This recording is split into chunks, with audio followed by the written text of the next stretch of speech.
கேது கேதுன்னு சொன்ன உடனே நமக்கு மைண்ட்ல ஸ்ட்ரைக் ஆகிற ஒரு விஷயம் என்னன்னா, அவர் ஒரு ஞானக்காரர்.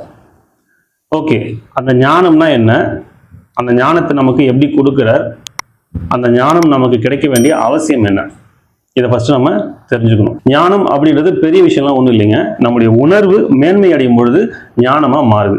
இப்போ உடல், மனம், ஆன்மா அப்படின்ற 3 விஷயங்கள் இருக்கு. அதே போல அறிதல், புரிதல், உணர்தல், இது 3 அது கூட கனெக்ட் ஆகுது. எப்படின்னா, ஒரு விஷயம் தெரிஞ்சுக்கிறோம், அதுக்கு பேர் அறிவு, அறிதல். இது உடல் சம்பந்தப்பட்ட விஷயம். அதே போல சில விஷயங்கள் நமக்கு புரியும் பொழுது அது மனசு சம்பந்தப்பட்ட விஷயம். சில விஷயங்களை நம்ம உணர முடியும், அது நம்ம ஆன்மா சம்பந்தப்பட்டது. அப்படின்னா ஒரு விஷயம் உணர முடியும்னா அது ஆன்மீகமா மாறுது. அந்த உணர்வு மேன்மை அடையும் பொழுது ஞானமா மாறுது. இப்போ உதாரணத்துக்கு, நெருப்புல கை வச்சா சுடும் அப்படின்னு நமக்கு தெரியும். இது அறிவு, இது உடல் சம்பந்தப்பட்ட விஷயம். அதே போல யாராவது தெரியாம நெருப்புல கை வச்சுட்டாங்க, அவங்க மேல நெருப்பு பட்டுடுச்சுன்னா அவங்க வேதனையில துடிக்கிறாங்கன்னா, அது நமக்கு அட் பிரசன்ட்ல என்ன நடக்குதுன்றதை நம்ம அப்சர்வ் பண்றோம் இல்லையா, இது புரிதல், இது மனசு சம்பந்தப்பட்ட விஷயம்.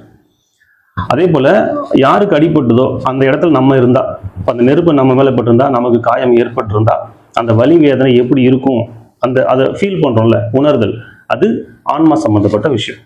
இப்போ நமக்கு எந்த அளவுக்கு உணரும் தன்மை இருக்கோ அதை பொறுத்து நமக்கு ஞானம் கிடைக்கும். உணர்வு அப்படின்ற விஷயம் எல்லாருக்கும் கிடைக்காது, எல்லாராலையும் எல்லா விஷயத்தையும் உணர முடியாது. அந்த உணரக்கூடிய தன்மையை தான் கேது பகவான் நமக்கு கொடுக்கிறாரு. அப்ப எந்த அளவுக்கு நம்ம உணரும் தன்மை நமக்கு அதிகரிக்குதோ அந்த அளவுக்கு ஞானம் நமக்கு சீக்கிரம் கிடைக்கும். இப்போ இந்த கேது பகவான் நமக்கு 2 வகையில இந்த உணர்வுகளை கொடுக்கிறார். ஒண்ணு, யாருக்கோ நடக்கக்கூடிய ஒரு விஷயங்களை நமக்கு நடந்த மாதிரி நம்ம உணரக்கூடிய ஒரு அமைப்பை கொடுப்பார். அது நமக்கு நடந்திருக்காது, யாருக்கும் நடக்கும். ஆனால் அதை பார்க்கும்பொழுது நம்ம அந்த விஷயத்தை உணர முடியும். அதனால நம்ம வாழ்க்கையில் நிறைய விஷயங்களை நம்ம மாற்றிக்க முடியும். அது எப்படிங்க யாருக்கும் நடக்கக்கூடிய விஷயத்த நம்ம உணர முடியும் அப்படின்னா, ஒரு சின்ன எக்ஸாம்பிள் சொல்கிறேன். எல்லாருமே நம்ம ஏதோ ஒரு கட்டத்தில் கனவு காண்டிருப்போம். அது நல்ல கனவோ கெட்ட கனவோ, ஏதோ ஒரு சூழல நிச்சயமாக நம்ம கனவு வந்திருக்கோம். அந்த கனவுல நம்ம செய்யக்கூடிய செயல்கள், நமக்கு நடக்கக்கூடிய விஷயங்கள் எதுவாக வேணா இருக்கலாம். அது எல்லாமே அந்த கனவு கலையிற வரைக்கும் அது கனவு தான் நமக்கு தெரியாது. உண்மையிலே நமக்கு நடக்கக்கூடிய விஷயங்களா தான் நமக்கு இருக்கும். இப்போ பெரிய பள்ளத்துல இருந்து நம்ம தெரியாம தவறி விழுற மாதிரி ஒரு கனவு இருக்கு அப்படின்னா, உண்மையிலேயே நம்ம தவறி விழுகிற மாதிரி தான் நமக்கு ஒரு உணர்வு இருக்கும். ஒரு ராஜாவா இருக்கிறோம், ஒரு பெரிய பணக்காரரா இருக்கிறோம், நிறைய பேருக்கு நிறைய உதவி செய்யறோம், நிறைய தர்மங்கள் செய்யறோம், இல்ல நமக்கு தெரியாத ஒரு வேலையை செய்யறோம். இப்போ இதெல்லாம் செய்யும்பொழுது, கனவுல நடக்கும் பொழுது அது உண்மையிலேயே நம்ம செய்யக்கூடிய உணர்வு நமக்கு கிடைக்கும். அது போலதான் யாருக்கோ நடக்கக்கூடிய ஒரு விஷயத்த நமக்கு நடந்த மாதிரி ஒரு உணர்வை அவர் கொடுப்பார். அப்படி கொடுக்கும் பொழுது நம்ம வாழ்க்கையில கர்ம வினைகளை தீர்க்கிறதுக்கோ, திரும்ப துஷ்கர்மங்கள் நம்ம சேர்க்காம இருக்கிறதுக்கோ ஒரு வழியா இருக்கும். 2வது ஒரு வகை இருக்கு, நம்ம பட்டு உணரக்கூடிய ஒரு அமைப்பு. நமக்கு நிறைய துன்பங்கள் நடக்கும், அதுல இருந்து நிறைய விஷயங்களை உணர்ந்து நம்மளுடைய வாழ்க்கையை மாத்திப்போம். ஸோ இந்த மாதிரியான விஷயங்களை கேது பகவான் கொடுப்பார். நம்ம ஜாதக அமைப்புல மற்ற கிரகங்களுடைய சேர்க்கையும் நல்லா இருந்துச்சு, இல்லை கேது பகவான் நல்ல நிலையில் இருக்கார் அப்படின்னா, நமக்கு நிறைய விஷயங்களை நமக்கு நடக்காம யாருக்கும் நடக்கிற விஷயங்களா இருக்கலாம், இல்லை நமக்கு உணரக்கூடிய தானாகவே உணரக்கூடிய உணர்வை நமக்கு கொடுப்பார். ஸோ இந்த விஷயம் வந்துடும்.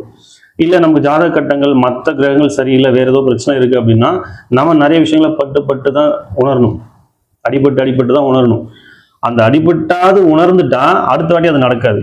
அப்ப எந்தெந்த வழிகள்ல நமக்கு ஞானத்தை கொடுப்பார் அப்படின்னா, நம்முடைய ஆன்மாவை பலப்படுத்துவார். நம்ம ஆன்மாவை பலப்படுத்தணும் அப்படின்னா ஆன்மீக சிந்தனை இருக்கணும், மெடிடேஷன் பண்ணணும், நிறைய உதவிகள் செய்யணும். இப்படி நிறைய விஷயங்கள், என்னென்ன விஷயங்கள்லாம் ஆன்மாவுக்கு மகிழ்ச்சியை தருதோ, பலத்தை ஏற்படுத்துதோ, அது மாதிரியான விஷயங்களை நம்மளை செய்ய வைப்பார். அது ஒரு வகை. ஆன்ம பலம் அதிகரிச்சதுன்னா நமக்கு ஞானம் ஈஸியா கிடைக்கும். அதே போல சூழ்நிலையை ஏத்துக்கிறது, இது மிகப்பெரிய ஞானம். இதையும் கேது பகவான் நமக்கு கொடுப்பார். இப்போ எப்பவுமே நமக்கு நடக்கிற நல்லதோ சந்தோஷமான நிகழ்வு எல்லாமே நம்ம ஈஸியா ஏத்துக்குவோம். நமக்கு நடக்கக்கூடிய கெடுதல்களோ, துன்பம் தரக்கூடிய விஷயமோ, இல்லை அருவருப்பான விஷயமோ, நமக்கு பிடிக்காத விஷயங்கள் எதுவாக இருந்தாலும் நம்ம ஈஸியா ஏத்துக்க மாட்டோம். அப்போ நல்லதா இருந்தாலும் சரி, கெட்டதா இருந்தாலும் சரி, அனைத்தையும் ஏத்துக்கிற மனசு நமக்கு வரணும். அந்த மனசு வரும்பொழுதுதான் நமக்கு நல்ல உணர்வு கிடைக்கும், ஞானமா மாறும். ஸோ இதை கேது பகவான் நமக்கு கொடுப்பார். ஒரு காட்டுக்குள்ள போயிட்டோம், நான் ஏன்டா காட்டுக்குள்ளெல்லாம் போறேன் அப்படி கேட்காதீங்க. ஒரு கற்பனையா வச்சுக்கோங்க. இப்போ காட்டுக்குள்ள இருக்கோம், நம்ம வீட்டுக்கு போகணும், சாயந்தரம் ஆயிடுச்சு, சூரியன் மறைய போகுது, லைட்டிங் இருக்காது. இப்போ வழி மாறி வந்துட்டோம். ஊருக்கு போகணும். இடையில வந்து ஒரு 1 கிலோமீட்டர் தூரம் இருக்கு. அதுல வந்து ஃபுல்லா சகதியா இருக்கு. நம்ம வந்த வழி நல்ல வழி தான், ஆனா திரும்ப போக முடியாது, இருட்டிடும். இருட்டிடுச்சுன்னா நிறைய விலங்குகள் இருக்கு, எதுக்காக நம்ம இரையாகலாம். இது மாதிரி இருக்கிற நேரத்துல அந்த சகதியில இறங்கி போகணும்னா நமக்கு நிறைய விஷயங்கள் தடையா இருக்கலாம். ஒண்ணு, நம்ம சகதியில கால் வைக்க நமக்கு பிடிக்காம இருக்கலாம், நமக்கு அருவருப்பா இருக்கலாம், இல்ல அதுல வந்து நிறைய முதல்ல இருக்கலாம், பாம்பு இருக்கலாம், என்ன வேணா இருக்கலாம், என்ன இருக்குன்னு தெரியல, அந்த ஒரு பயம் இருக்கலாம். இப்போ என்ன விஷயமா இருந்தாலும் நம்ம அதை கடந்து போனா மட்டும்தான் ஊருக்கு போக முடியும். அப்ப அந்த 1 கிலோமீட்டர் தூரம் போகணும்னா அந்த 1 கிலோமீட்டர் நம்ம சகிச்சுக்கிட்டு தான் ஆகணும். அப்ப சகிச்சா மட்டும்தான் நம்ம உயிர் வாழ முடியும். அப்ப அந்த சூழ்நிலையை ஏத்துக்கிற விஷயம் ஒண்ணு இருக்குல்ல, இதுதான் இந்த நேரத்துல இருக்கு அப்படின்றத நம்ம ஏத்துக்கிட்டு இறங்கி நடந்து போயிட்டோம்னா ஊருக்கு போயிடலாம். அது ரிஸ்க் தான். இங்க இருந்தாலும் அதாவது அந்த ரிஸ்க் எடுத்தா நம்ம உயிர் வாழ்றதுக்கு வாய்ப்பு இருக்கு. நம்ம இங்கேயே காட்டுக்குள்ளேயே இருந்தோம்னா உயிர் வாழ்றதுக்கு கேரண்டியே இல்லை. ஸோ இந்த நேரத்துல நம்ம கட்டாயமா செய்ய வேண்டிய சூழல் வருது இல்ல, இது மாதிரியான சூழலை நம்ம வாழ்க்கையில நிறைய கொடுத்துக்கிட்டே இருப்பார் கேது பகவான். எதுக்காக அப்படின்னா சூழ்நிலையை நம்ம ஏத்துக்க பழகணும். இப்ப இந்த மாதிரியான விஷயங்கள்லாம் நமக்கு நடக்கிறதுனால கேது பகவானை வந்து ஒரு கொடிய கிரகமா நம்ம பார்க்கிறோம். ஆக்சுவலா அங்க என்ன நடக்குதுன்னா, நீங்க சூழ்நிலையை ஏத்துக்க பழகிட்டீங்கன்னா அந்த கெடுதல் கூட உங்களுக்கு நல்லதாவே தெரியும். அதே போல பற்றற்ற தன்மையை ஏற்படுத்திடுவார் இவர். பற்றற்ற தன்மை அப்படின்னா, நீங்க எது மேலாம் ரொம்ப ஆசையா இருக்கீங்களோ, எதெல்லாம் உங்களுக்கு ரொம்ப பிடிக்குதோ, இது எனக்கு வேணவே வேணாம் நீங்களே நினைக்கிற அளவுக்கு சூழ்நிலையை கேது பகவான் உருவாக்குவார். அப்படின்னா என்ன அர்த்தம்னா, உங்களுக்கு பற்று இருக்கக்கூடாது. உங்களுக்கு ஞானம் கிடைக்கணும்னா பற்று உங்களுக்கு இருக்கக்கூடாது. அப்போ ஒரு சிலருக்கு சாப்பாடு ரொம்ப பிடிக்கும். இப்போ பிரியாணி அதிகமா விரும்பி சாப்பிட்றாங்கன்னு வச்சுக்கோங்களேன். பிரியாணியே வாழ்க்கையில வேணவே வேணாம் அப்படின்னு நினைக்கிற அளவுக்கு ஒரு சம்பவம் பண்ணி விட்டுருவாரு. கேது பகவான் வந்து இதுலதான் ஸ்பெஷலிஸ்டே அவரு. அது வாழ்க்கையில ரிலேஷன்ஷிப்பா இருந்தாலும் அதான். எனக்கு கணவன்னா ரொம்ப பிடிக்கும், மனைவினா ரொம்ப பிடிக்கும்னு நினைச்சா அவங்க அவங்க வேணவே வேணாம்னு நினைக்கிற அளவுக்கு மனசை ஏற்படுத்திடுவாரு. அந்த மாதிரி சிந்தனை நம்ம கொடுக்குற மாதிரியான சம்பவங்கள் நிறைய பண்ணி விட்டுருவாரு. அதுக்கு அர்த்தம் என்ன அப்படின்னா, அவங்க வாழ்க்கையை கெடுக்கணுன்றது கிடையாது. நீங்க பற்றற்று இருக்கணும் அப்படின்ற விஷயத்தை தான் அவர் சொல்லி கொடுத்து வர்றார். இது போல நிறைய விஷயங்கள் நடக்கும். எதுவுமே நிலை இல்லை, எந்த விஷயமே நிலையானது இல்லை அப்படின்றதையும் உணர்த்துவார். நம்ம வந்து ரொம்ப கம்ஃபர்டபுளா கஷ்டப்பட்டு ஒரு இடம் வாங்கி வீடு கட்டி நல்லா பெருசா ஃபங்க்ஷன்லாம் பண்ணி ரொம்ப சந்தோஷமா அப்பதான் உள்ள போயிருப்போம். திடீர்னு அந்த வீடு நமக்கு இல்லைன்னு ஆயிடும். அப்படின்னா அந்த வீடு வந்து உங்களுக்கு இருக்கக்கூடாதுன்றது இவருடைய நோக்கம் இல்லை. எதுவுமே நிலை இல்லை அப்படின்றத உணரணும், அதான் நோக்கம். அளவுக்கு அதிகமான சந்தோஷமா இருக்கும் பொழுது அது நிலை இல்லை அப்படின்ற உணர்த்துற மாதிரியான விஷயத்தை இவர் பண்ணுவார். அதே நேரத்துல அளவுக்கு அதிகமான துன்பம் இருக்கு, இதுக்கப்புறம் நம்ம வாழ்க்கையை வாழவே வேணாம், எதுக்குடா நம்ம இந்த வாழ்க்கை அப்படின்னு நினைக்கிறோம்னா அப்பவும் இந்த துன்பமும் நிலை இல்லை அப்படின்ற விஷயத்தையும் உணர்த்துவார். அதுக்காக இவர் நல்லதும் செய்வார். ரொம்ப சிம்பிளுங்க. நீங்க என்ன நினைக்கிறீங்களோ உங்களுக்கு ஆப்போசிட்டா உங்களுக்கு செயல்படுத்துவார். ஏன் செயல்படுத்துவார்னா, நம்ம நினைக்கிறது எல்லாமே சரி கிடையாது, நம்ம நினைக்கிறது எல்லாமே நடக்காதுன்றதை நம்ம உணரணும். அதான் விஷயம். உங்க கான்ஃபிடென்ட்டை ஒண்ணுமே இல்லாம ஆக்கி விட்டுருவார். நீங்க வந்து பயங்கர கான்ஃபிடென்ட்டா இருக்கலாம், ஒரு சிறந்த மேடை பேச்சாளர்னு வச்சுக்கோங்களேன். எது மாதிரியான டாபிக்கா இருந்தாலும் எந்த ஸ்கிரிப்டுமே இல்லாம உங்களால ஈஸியா பேச முடியும்னு வச்சுக்கோங்களேன். ஒரு சின்னதா ஒரு மீட்டிங் இருக்கும். அந்த மீட்டிங்ல வந்து ஒரு சின்ன விஷயம் தான் நீங்க பேச வேண்டியது இருக்கும். ஆனா அந்த நேரத்துல அந்த டைமிங்ல உங்களுக்கு எதுவுமே தோணாது, எதுவுமே பேச முடியாம போயிடும், இல்லை நீங்க சொல்ற பாயிண்ட்ஸ் எதுவுமே வேல்யூ இல்லாம போயிடும். அப்ப நீங்க வந்து நம்ம என்ன எவ்வளவு பெரிய விஷயமானாலும் ஈஸியா நம்மளால பண்ண முடியும், ஆனா இந்த விஷயம் நம்மளால முடியாம போயிடுச்சு அப்படின்னு சொல்லி உங்களையே நீங்க சந்தேகப்படுற மாதிரியான விஷயத்த கொடுப்பாரு. அப்படின்னா என்ன அர்த்தம்? யானைக்கும் அடிசருக்கும் அப்படின்ற விஷயத்தான் உணர்த்த வர்றாரு. எல்லாமே நம்மளால செய்ய முடியாது, நீங்க கான்ஃபிடன்ட் நம்பிக்கைன்றது வேற, எதுவுமே நிலை இல்லைன்றது வேற. அந்த நிலையில்லாத தன்மையை நம்ம உணரணுன்றது தான் உணர்த்துவார். ஏன் இதெல்லாம் அவர் பண்றார் அப்படின்னா, இப்போ நவகிரகங்களுக்கு ஒவ்வொருத்தருக்கும் ஒரு வேலை இருக்கு. அதுல கேது பகவானுடைய வேலையே மனிதர்களுக்கு ஞானத்தை கொடுக்கணும். ஞானம் ஏன் வரணும்? நமக்கு ஞானம் வந்துச்சுன்னா நம்ம மூலமா எந்த துஷ்கர்மமும் நடக்காது, நம்மளால எந்த பாவமும் நடக்காது. அப்ப எந்த பாவமும் நடக்காம இருந்தா நம்ம கர்ம வினையை தீர்க்க வேண்டிய அவசியங்கள் இல்லாமல் போயிடும். அப்ப திரும்ப பிறவா நிலையை நம்ம அடைய முடியும். அப்படின்னா நம்ம வந்து பிறவா நிலையை அடையணும்னா நமக்கு ஞானம் வேணும். அதனால இவர் நமக்கு ஞானத்தை கொடுக்குறாரு. ஞானத்தை கொடுக்கும் பொழுது நம்ம நிறைய விஷயங்களை உணர்றதுக்காக துன்பங்களை நமக்கு கொடுக்குறாரு. அப்போ இவருடைய மோட்டிவ் பார்த்தீங்கன்னா நம்ம உணரணும், அவ்வளவுதான். ஓகே, நம்ம இது பண்ணதுனால இப்படி ஆயிடுச்சு, இனிமேல் நம்ம இதை செய்யக்கூடாது, இப்படி இருக்கணும் அப்படின்ற விஷயத்த நம்ம உணர்ந்துட்டோம்னா அடுத்த வாட்டி இதே நிகழ்ச்சி நடக்காது. ஒரு துன்பம் நமக்கு கொடுக்குறாருன்னா நம்ம அதுல இருந்து எதையுமே கத்துக்கல. இப்போ சூழ்நிலையை ஏத்துக்கணும்னு வச்சுக்கோங்களேன். நம்ம சூழ்நிலையை ஏத்துக்கல, திரும்ப திரும்ப அதே மாதிரியான துன்பங்கள் நமக்கு கொடுத்துக்கிட்டே தான் இருப்பாரு. அப்பனா நம்ம ஏத்துக்கிட்டோம், சூழ்நிலை ஏத்துக்க பழகிட்டோம் அப்படின்னா அதுக்கடுத்து துன்பமே நமக்கு கொடுக்க மாட்டார். அதே நேரத்துல இவருடைய வேலை அங்க முடிஞ்சு போச்சுன்னா இவர் நமக்கு அதிகப்படியான வெற்றியை கொடுப்பார். அதாவது கேது பகவான் சக்சஸ் ஆகணும். அவருடைய மோட்டிவ் வந்து நமக்கு ஞானம் கொடுக்குறது. நம்ம ஞானம் கொடுக்கறது ஃபுல்லா நம்ம ஞானி ஆக தேவையில்லை. அதை ஏத்துக்கு நம்ம ரெடி ஆகிட்டோம் அப்படின்னாலே நமக்கு நிறைய விஷயங்களை அள்ளி அள்ளி கொடுப்பாரு. அப்படின்னா கேது பகவானுடைய அருள் நமக்கு வேணும். நம்மளை கஷ்டப்படுத்தி நமக்கு எந்த விஷயத்தையும் உணர வைக்காம தானாவே நம்ம நிறைய விஷயங்களை உணர மாதிரியான அமைப்பு அவர் நமக்கு கொடுக்கணும். அப்படின்னா சில விஷயங்கள் நம்ம செய்யலாம். பரிகாரம் மாதிரினா சில ஸ்லோகங்கள் கூட சொல்லலாம். இப்போ வந்து விநாயகருக்கு ஒரு ஸ்லோகன் சொல்லலாம். என்னன்னா, அம்மை அப்பன் அறிந்துணர்த்தும் அரியமா கடவுள் கணேசன் தாள் போற்றி, யாதும் அறியா மாந்தர் மாயை நீக்கி ஞானம் அருளும் ஞான கொழுந்தே போற்றி, தடையேதும் இல்லாமல் தொட்டது துலங்கிட ஐயம் கலைந்து காத்தருள்வாய் ஐங்கரனே போற்றி போற்றி. இது வந்து விநாயகருக்காக தினமும் காலையில சொல்லலாம். எப்பெல்லாம் டைம் இருக்கோ அப்போ சொல்லலாம். அதே நேரத்தில் கேது பகவானுக்கும் ஒரு ஸ்லோகன் சொல்லணும், சிம்பிளா. ஞான காரகனே போற்றி, ஆன்மீகம் உணர்த்துபவனே போற்றி, பட்டறிவு குறைத்து கேள்வி ஞானம் தந்து அருள் புரிவாய் கேது பகவானே போற்றி. இது மட்டும் சிம்பிளா சொன்னாலே போதும். ஆனா என்னன்னா டெய்லி சொல்லணும். தினமும் காலையில குளிச்சுட்டு நீங்க சொல்லுங்க, நிச்சயமா கேது பகவானுடைய அருள் உங்களுக்கு கிடைக்கும். லக்னத்துக்கு 2ஆம் வீட்டுல கேது பகவான் இருக்காரு. இவர் எது மாதிரியான பலன்கள்லாம் கொடுப்பார் அப்படின்னா, 2ஆம் வீடு அப்படின்னாலே ரொம்ப முக்கியமான ஒரு இடம். தனம், குடும்பம், வாக்கு, கல்வி இதை பற்றிலாம் சொல்லக்கூடிய ஒரு இடம். இப்போ இதில் 2ஆம் வீட்டு அதிபதி இருக்கார் இல்லையா, அவர் எப்படி இருக்கார் இந்த ஜாதகத்தில் அப்படின்றத நம்ம பார்க்கணும்.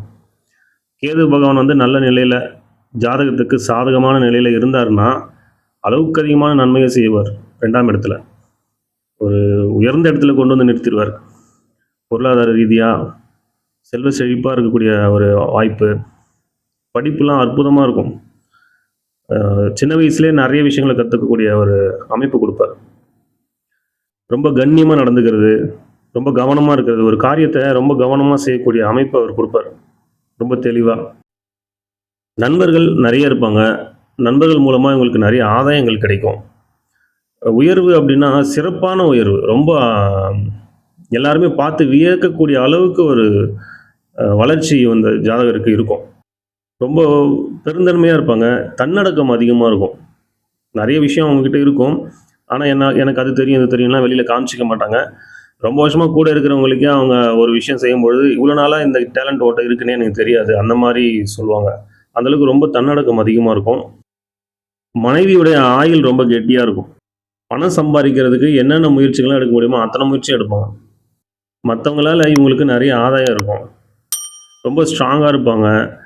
எந்த ஒரு கள்ளங்கபடம் இல்லாமல் இருக்கிறது, பொய் பித்தலாட்டம் இல்லாமல் இருக்கிறது, ரொம்ப சத்தியத்தை பேசுறது, கஞ்சத்தனம் இல்லாமல் இருக்கிறது, ரொம்ப மன உறுதியாக இருக்கிறது, குடும்ப உறுப்பினர்கள்ட்ட ரொம்ப அனுசரித்து நடந்துக்கிறது, பேச்சில் ரொம்ப மென்மையாக இருக்கிறது, சாஸ்திர சம்பிரதாயங்கள்லாம் நம்பிக்கை அதிகமாக இருக்கும் அவங்களுக்கு.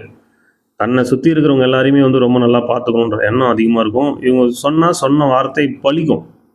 இவங்களுடைய வார்த்தைக்கு முக்கியத்துவம் அதிகமாக இருக்கும். ஏன்னா இவங்க சொல்கிற விஷயம் பலிக்கும். எதிர்காலத்தை கணித்து சொல்லக்கூடிய தன்மை இவங்ககிட்ட அதிகமாகவே இருக்கும்.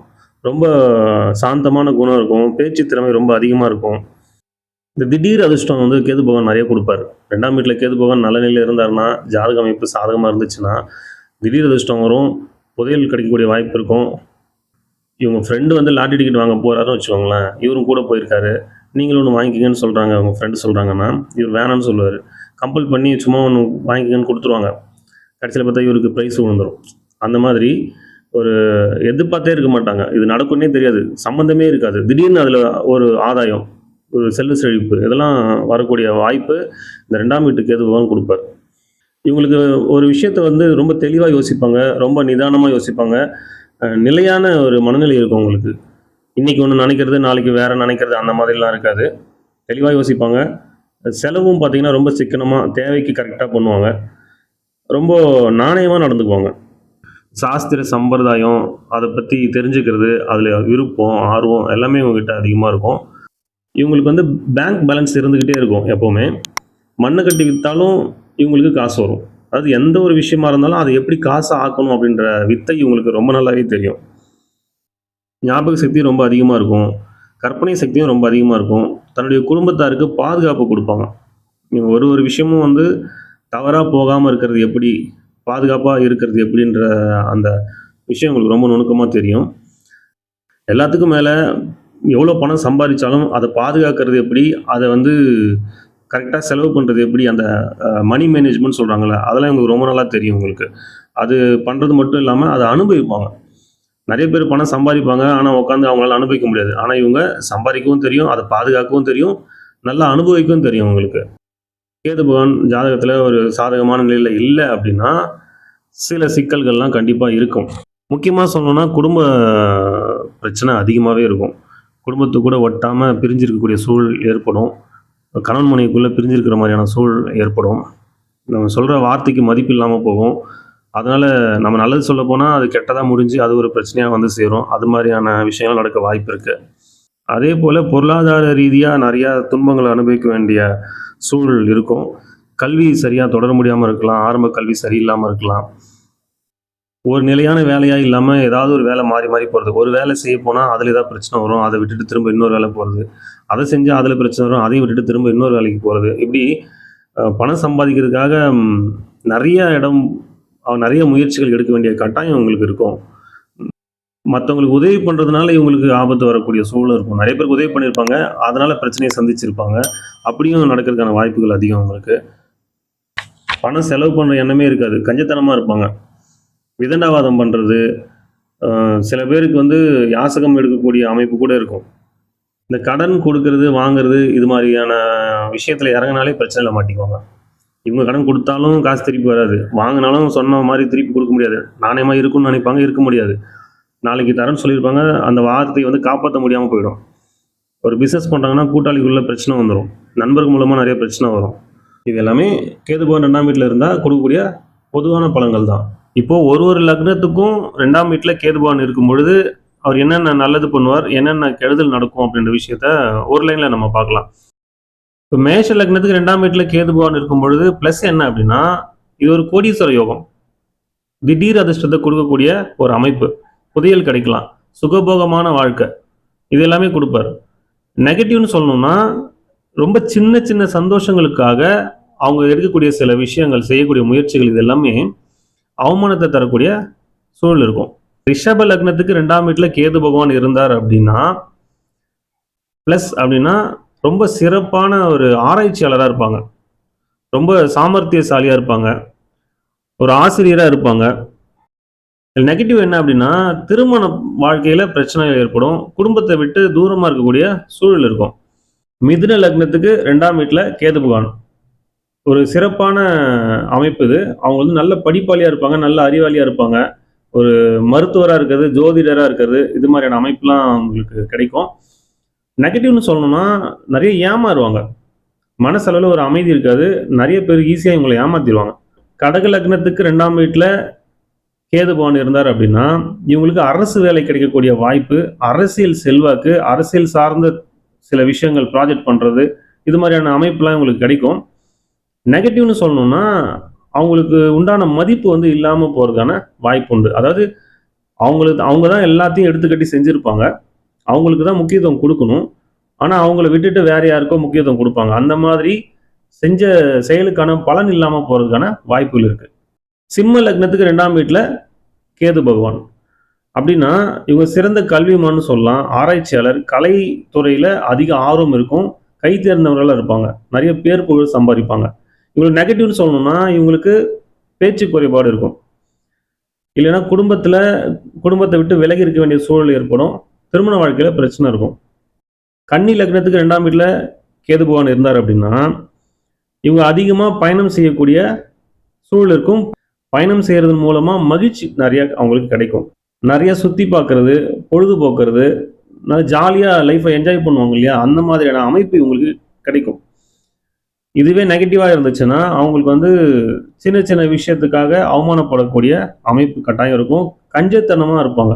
நிறைய செலவு பண்ண மாட்டாங்க. அவங்க தேவை கூட செலவு பண்றதுக்கு யோசிப்பாங்க. துலாம் லக்னத்துக்கு 2ஆம் வீட்டில் கேது பகவான் ஒரு உயர்ந்த பதவி கொடுப்பாரு. நல்ல செல்வாக்கு, பேரு புகழ், தர்ம காரியங்கள் செய்கிறது, கோயில் கட்டுறதுக்கு ஹெல்ப் பண்ணுறது, இது மாதிரியான விஷயங்கள்லாம் அவங்க செய்வாங்க. ஆனால் நெகட்டிவ்னு சொல்லணும்னா நிறைய பயம் இருக்கும், நம்பிக்கையே இருக்காது, அவங்க மேலேயே அவங்களுக்கு நம்பிக்கை இருக்காது. முக்கியமாக பதவிகள் பறிபோறதுக்கான சூழல்கள் ஏற்படும். விருச்சிக லக்னத்துக்கு 2ஆம் வீட்டில் கேது பகவான் இருந்தார் அப்படின்னா ஒரு ஆன்மீக குருவாக இருப்பாங்க, ஒரு ஆசிரியராக இருப்பாங்க. குடும்பத்தை வந்து ஒரு செல்வ செழிப்பான குடும்பமாக அவங்களுக்கு இருக்கும். அது நெகட்டிவ்னு சொல்லணும்னா கல்வி கெடும். கல்வி வந்து அவங்க நினச்ச கல்வி அவங்களால படிக்க முடியாத சூழல் ஏற்படும். தனுசு லக்னத்துக்கு 2ஆம் வீட்டில் கேது பகவான் இருந்தார் அப்படின்னா இவங்க வந்து கடினமான உழைப்பாளி, உழைப்பால முன்னேறினவங்களா இருப்பாங்க. குடும்பத்தை வந்து ஒரு கட்டுப்பாடாக வச்சிருப்பாங்க, ஒரு டிசிப்ளினாக இருக்கும். நெகட்டிவாக இருந்துச்சுன்னா இவங்க வந்து ஒரு நேர்மை இல்லாத தன்மை அவங்களுக்கு ஏற்படும். நேர்மையாக தான் இருக்கணும்னு நினைப்பாங்க, சந்தர்ப்ப சூழலால் அவங்களால நேர்மையாக இருக்க முடியாத சூழல் ஏற்படும். அதனால் அவங்களுக்கு மன உளைச்சல் ஏற்படும். மகர லக்னத்துக்கு 2ஆம் வீட்டில் கேது பகவான் இருந்தார் அப்படின்னா இது ஒரு யோகமான அமைப்புன்னு சொல்லலாம். இவங்களுடைய உழைப்பு வீண் போகவே போகாது, பல மடங்கு அவங்களுக்கு திருப்பி கிடைக்கும். ரொம்ப செல்வ செழிப்பாக வாழக்கூடிய ஒரு அமைப்பு. நெகட்டிவ்னு சொல்லணும்னா அடிமை வேலை செய்யறதுக்கான சூழல் இருக்கும். மற்றவங்களுக்கு இவங்களால துன்பம் ஏற்படும். கும்ப லக்னத்துக்கு 2ஆம் வீட்டில் கேது பகவான் இருக்கார் அப்படின்னா இவங்களுக்கு வந்து ஒரு நல்ல ஆளுமை இருக்கும். குடும்பத்தில் வந்து இவங்க சொல்கிறது தான் எல்லாரும் கேட்பாங்க. எல்லாருமே இவங்களை ரொம்ப மதிப்பாங்க, ரொம்ப கௌரவமாக இருப்பாங்க, இவங்க செல்வாக்கோடு இருப்பாங்க. நெகட்டிவ்னு சொல்லணும்னா அதே குடும்பம் வந்து இவங்களால பிரிகிற மாதிரியான சூழல் ஏற்படும். ஈகோ அதிகமாக இருக்கும் இவங்களுக்கு. மீன லக்னத்திலிருந்து 2ஆம் வீட்டில் கேது பகவான் இருந்தார் அப்படின்னா ஆன்மீக சிந்தனை அதிகமாக இருக்கும், தர்ம சிந்தனை அதிகமாக இருக்கும், உயர் பதவிகள் கிடைக்கும், பேர் புகழ் கிடைக்கும். நெகட்டிவ்னு சொல்லணும்னா சந்தர்ப்பவாதியாக இருப்பாங்க. நமக்கு ஒரு காரியம் ஆகும்னா தான் அவங்க உதவியே பண்ணுவாங்க. இப்போ நம்ம சொன்னது எல்லாமே பொதுவான பலன்கள் தான். மற்ற கிரகங்களின் அடிப்படையில் பலன்கள் மாறதுக்கான வாய்ப்புகள் நிறைய இருக்குது. நீங்கள் உங்களுடைய பலனை தெரிஞ்சுக்கணும்னா உங்களுடைய சொந்த ஜாதகத்தை பார்த்து தெரிஞ்சுக்கோங்க.